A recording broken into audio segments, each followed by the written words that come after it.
Bonsoir, bienvenue sur Jésus-Christ le seul dominateur, une autre chaîne d'évangélisation. Vous êtes à l'heure de la méditation du jour. En toute humilité et douceur, avec patience, supportez-vous les uns les autres avec amour. Selon Éphésiens chapitre 4, verset 2. Avez-vous déjà rencontré un chrétien en colère? Vous avez peut-être rencontré des chrétiens qui aiment se plaindre ou même parler durement des autres. Peut-être avez-vous même été cette personne à certains moments de votre vie. Si nous ne faisons pas attention, nous pouvons facilement devenir pharisaïques au sein du christianisme. Après tout, nous connaissons la vérité et d'autres ne le connaissent pas. Vous pourriez voir à quel point il peut être tentant de mépriser les autres, de les rabaisser ou de les considérer comme étant dans une situation pire que la nôtre. Mais cela passe à côté de l'essentiel de l'évangile de Jésus. L'évangile nous dit que nous commençons tous au même point de départ.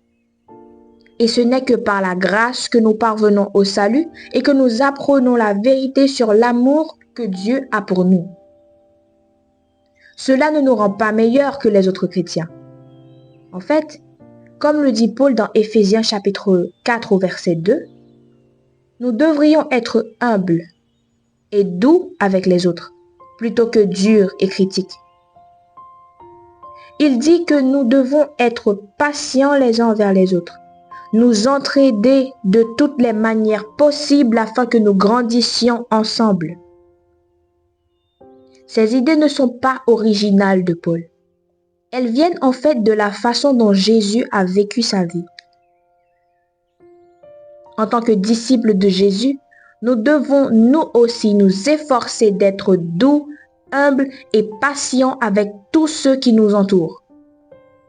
Peu importe qu'ils aient une apparence ou une façon de penser différente, chaque personne mérite la dignité, la patience et l'amour. Prenez donc un peu de temps aujourd'hui pour réfléchir à quelques façons de développer votre patience, votre humilité et votre amour envers les autres. Cela peut consister à ralentir suffisamment longtemps pour que les gens sachent que vous vous souciez d'eux, à dire quelque chose d'encourageant à quelqu'un ou à admettre à quelqu'un que vous avez fait une erreur. Que ferez-vous aujourd'hui pour faire preuve d'humilité et de grâce envers les autres? Que le Seigneur vous bénisse.